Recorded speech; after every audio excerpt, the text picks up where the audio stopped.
we need to have all of those legs. The whole notion is to connect Southern California with Northern California. Which piece of that we start with is less important than our commitment to get the entire project done. We need to move with the project wherever we can get the approvals the most quickly. The Central Valley portion offered that potential for us. We're waiting to see the updated business plan, and if they've identified another option that is more practical at this moment, then we're absolutely committed to looking at that. But I think it's an artificial discussion to talk about which piece of the track we build first. The idea is to build all of it and to take advantage of the federal money that's available for us to get started immediately. Yeah. I think the speaker's correct. I think the way this now has to be approached is to recognize, the criticism has been, among several criticisms, is that you have the money to build the Central Valley portion of it, but no financial plan then to extend it to Southern and Northern California. All right, so let's step back. Let's assess the money that we have and that we can count on from state, federal, and other sources.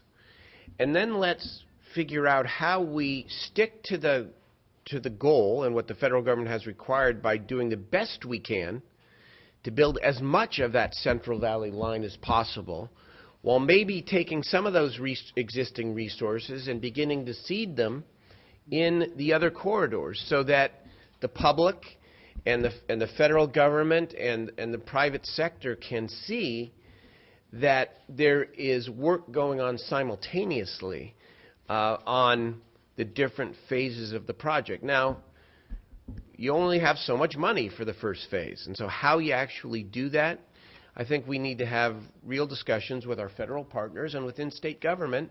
And I agree with the governor. Fundamentally, we do that. We win back the confidence, and ultimately, I hope we're in a position to appropriate that money. The governor's got out in front of high-speed rail today in a major way. At the same time, he's asking the voters to tax themselves to deal with the deficit problem. And how can you justify to yourself supporting both of those things? First of all, let's be very clear. The voters are the one who acted on high-speed rail. The voters, as a collective decision, decided that we would be first in the nation and make this investment. What the governor was very clear about doing was a couple of things. One, indicating that in each of the major infrastructure investments that have been crucial to the development of our state, there have been naysayers. And many of the arguments that are used today against high-speed rail were used against water infrastructure, were used against highways, were used against all of the major infrastructure developments that we now take for granted. So you have to listen to the naysayers, but then you have to evaluate the critique in that context. And the other reality is that we, as a state, have faced the greatest economic crisis since the Great Depression. One of the challenges of that crisis is a record high level of unemployment. So the notion of making infrastructure investment at a time when you have high unemployment and comparatively low commodity prices is actually a very smart time to make infrastructure investments. And I think that the voters, when they evaluate the governor's proposals on taxes, are going to ask the question about whether we have been as efficient as we can be with the resources that we've had. And clearly, if you look at the cuts that we've had to make, we've gone beyond efficiency and, quite frankly, leveled cuts that none of us find to be the acceptable route. But we had no other alternative given our structural challenges.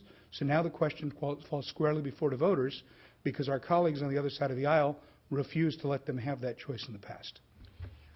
The only thing I would add is that we have a simultaneous obligation to balance the budget and help build the economy.